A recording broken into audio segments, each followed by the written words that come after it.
So after 8 months, I just had my Wattcycle battery fail. I have this bank of the 280 amp hours I showed you, and one of them just died. It wouldn't charge, wouldn't discharge. Had 5.397 volts on it, and that's all it was. You could do nothing with it. So what I did is I contacted Wattcycle, and we went back and forth with a couple of emails, and finally they told me that the battery you must gently pry the top off the battery. They said, and take and pull some plugs and reset it. It said, please proceed carefully to avoid damaging the cover. That's crap. You're going to damage the cover, I'm telling you. My cover was really glued good. I stuck a screwdriver in there first, thought it would just pop off, but it wouldn't. So I got this real thin chisel. I got two of them here to try to just put it in there and try to avoid doing too much damage to the battery. And I tried to get them in there and pry off that handle, but the more I tried, this thing was really glued good, and I wound up going all the way around it trying to loosen it up, and just couldn't get it to move. Whatever it was that they used for glue, it was in there good. So I'm going to tell you, I'm going to speed this up here, because this went on for about a half an hour trying to get that cover open without really doing much damage to it. I tried screwdrivers, I tried wide putty knives, I tried skinny putty knives, I tried chisels, and it just would not budge. It was kind of stuck on there. I could get it to move about 1/16 of an inch, and there we go. We're starting to get somewhere here, and we're getting a lot of frustration too. So at this point, I figured I will never ever buy another glued battery, and I took the little thin chisel and I decided I got to cut right through this thing and start here to get a good spot to pry on. And pretty much you can see I cut that chunk out of the corner, and from here I was able to get it open. But another thing I'm going to say is I no longer would ever put 4 batteries in series to get a 48 volt battery. You've got 4 BMSs like this, and if one fails, the whole bank goes down. It's crazy. So this was a stupid idea that I had in the beginning, because they sent me 1 battery free, and then I bought this and 2 others. And I now realize for 48 volts, go with 1 battery. And if it's going to fail, the whole thing's going to fail anyway. And 12 volt batteries, if you're going to do that, stick with a 12 volt system. Like, let's say on a camper, you put 4 12 volt batteries. Use the 12 volts so that if you're in the woods and one dies, the rest will keep working. Otherwise, prepare to go back and forth for a couple days with the company until they come up with a solution. So at this point, I got that corner cut out, and I was able to get pry bars in there, and luckily nothing went through, and I didn't get zapped or anything.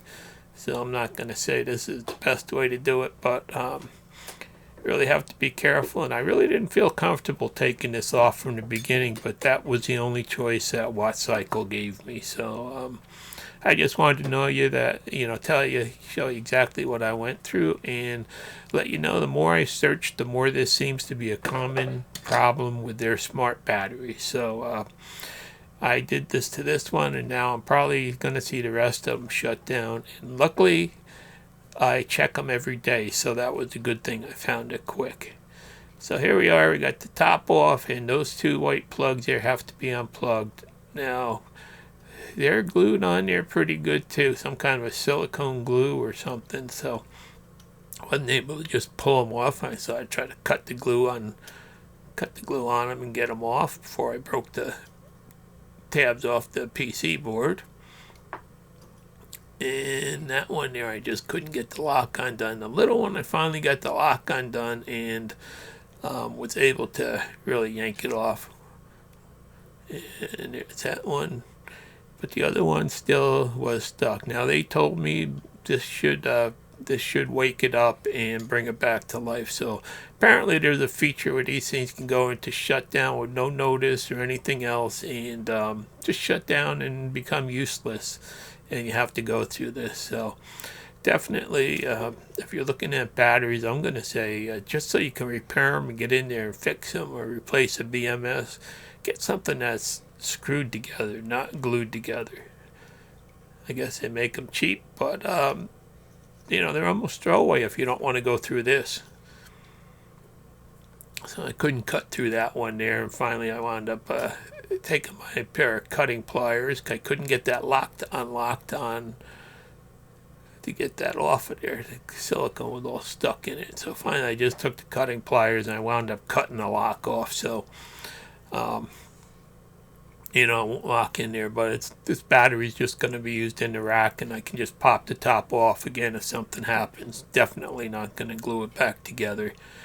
So there, I got them on. All that just to get these two plugged them back in like they said,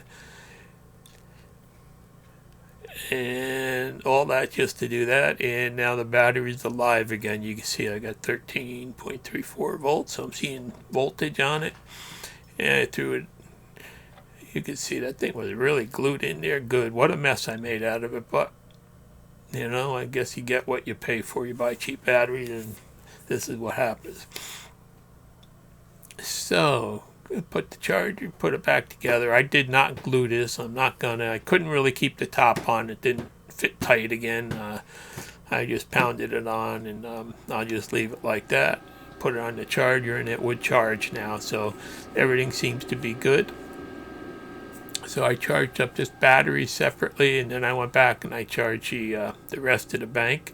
But here it is. We do have a connection to the app again, which disappeared when it died. So basically the battery becomes useless on its own with no notice. And there it is. The SoC appears to be off, but I guess when you reset them, that's what happens. And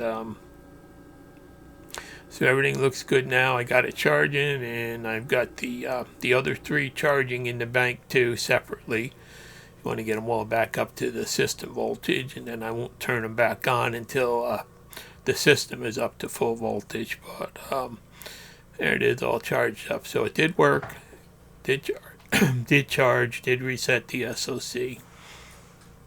And then it's a matter of putting it back in the rack and turning it on. And at this point, everything's working again. So I'll keep you updated if it dies again or another one goes down. But I just wanted to show you that, this is a problem I'm running into with them. Thanks for watching. Please like and subscribe.